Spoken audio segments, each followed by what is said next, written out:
Oh no.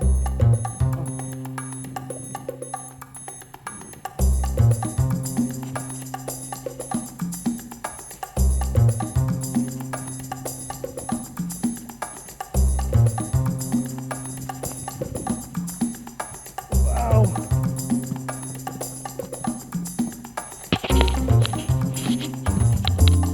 Giant yellowtail. Woohoo!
Okay, so this is one of the yellowtails I caught yesterday, and if you look at the size, this is about exactly almost 16 inches.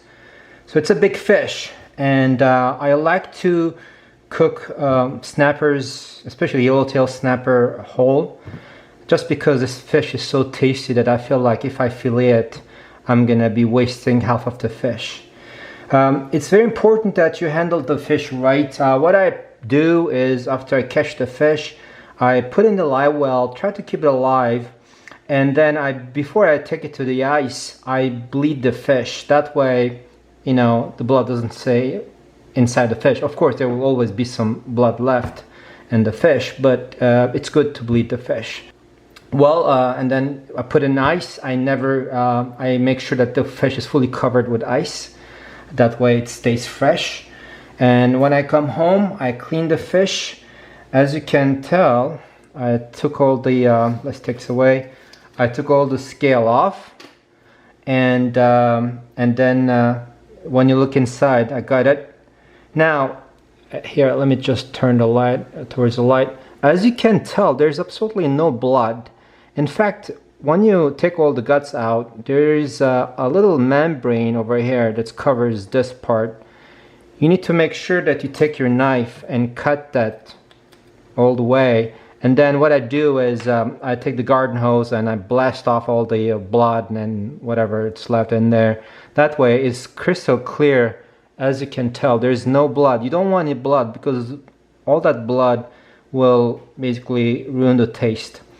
So now we have the fish. To cook this, I keep it very simple. I don't like to add too many sauces and this and that because then I can't taste the fish. Then that's you know, that's a shame, I think, when you have such a tasty fish. So for this, what I use is I use salt. I have Himalayan salt, and then I use paprika, you know, regular paprika, and avocado oil. So what I'm gonna do here first, I'm gonna make just cuts like that, and I make it all the way.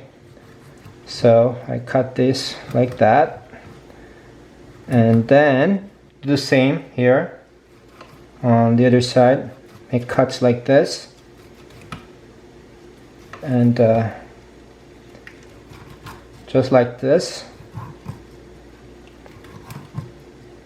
Okay, and now what I'm gonna do is I'm gonna pour some olive oil over this. Here, can I pour some olive oil? I'm sorry, I meant avocado oil. And then I'm gonna rub it, make sure it absorbs all the way. And now what I'm gonna do is I'm gonna put some salt, just like that. Keep it simple. All right. And then the other thing I need to do is sprinkle some paprika, just like that. Same now, we're gonna do the same on the other side. Pour some avocado oil. There we go. Rub it well, so it goes all the way. All right, and now the next thing is the salt.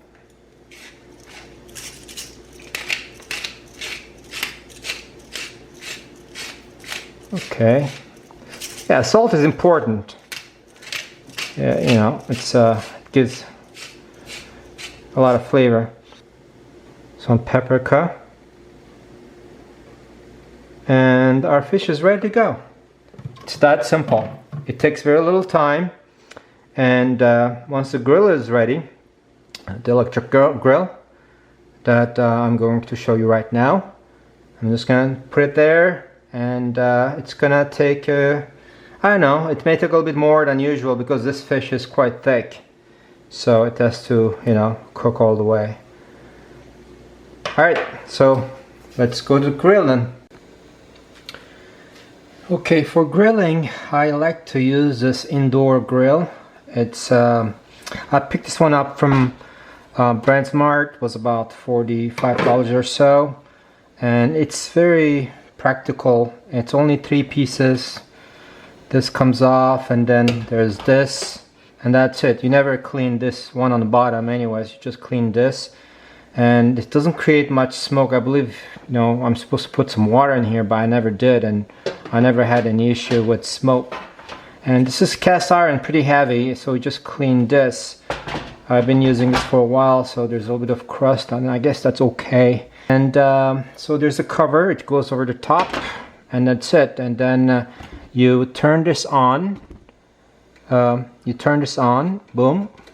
And then when this light comes off, then it's ready to go. It's very practical. I also have an outside regular grill, but the only problem with that one is, first of all, it's more work, and also for some reason when the fish is thick, the inside doesn't get you know, it doesn't cook well, and then so when I try to cook all the way through, then the outside gets too dry. It seems like the outside grill never works well for me, whereas this one works perfect, and it's very practical. It's portable. Once I'm done, I take it away, and it's very good. So if you guys want to get this, I'm sure you can get it online as well. It's from DeLonghi Perfecto, a die-cast indoor grill. It works very well for me. Alright, so now let's get started, and you will see how well it cooks. Okay, the grill is ready, so I'm gonna remove this cover first, and then I'm gonna put the fish on the grill here. I should have cut the tail off, but oh well. And now, here we go, we're gonna cover this. Okay, our fish is almost ready. Now, let me open this cover, and I'm gonna focus. Now, the meat is all white, and that's what you want. This side is fully cooked. I'm gonna check the other side. This fish is ready to go. As you can tell, it's all white, and there's always a fine tuning when you grill the fish. You don't want to, obviously raw, but you don't want to cook too much either, because if you cook it too much, it's going to get too dry and it's not going to taste good. So once it's cooked, once it's fully cooked, then you have to remove it from the grill and eat it immediately. Here is our final product. So I'm going to go ahead and taste it. Get a piece. It's all white, flaky meat.